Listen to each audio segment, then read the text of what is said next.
Minneapolis, the Eagles' locker room was on fire. That may not seem like something that seems worthy of a dispatch, given Philadelphia had just won its first Super Bowl in the 52-year history of the damn game. But in reality, hoisting a Lombardi doesn't automatically translate to a raucous locker room scene. At least not in the 7 years I've covered this event. Most winning locker rooms are subdued, sometimes even mellow. I always thought the endless build-up to the game combined with the emotional release of it finally being over had a lot to do with it. The enormous sense of accomplishment takes some time to process. It seems. Oh, all teams get wild after winning the Super Bowl. But the crazy stuff seems to be saved for the post-game party. Or parties of choice. This Eagles team was different. However, the party was on immediately. When the locker room was open to the media, Queen's 1977 classic, "We Are the Champions," was blaring from a huge loudspeaker. Fun. Universal. Certainly appropriate given the setting. But still, God rest his soul, Freddie Mercury didn't seem to move the needle. But then someone took possession of the aux cord and clicked on "Rings" by Cap G. Guys started bouncing and nodding their heads. Bottles of champagne were passed around. The defensive backs took swigs from a bottle of premium brown stuff. Rings played again. Center Jason Kelce walked by and belted out the chorus. "I just want the rings.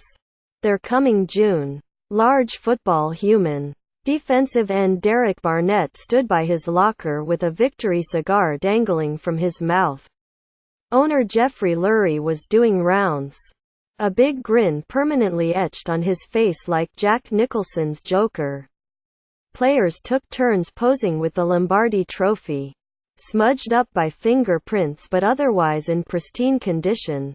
Injured franchise quarterback Carson Wentz, wait, they get this guy back to defend their title, seemed to be unsure how to process what had just transpired.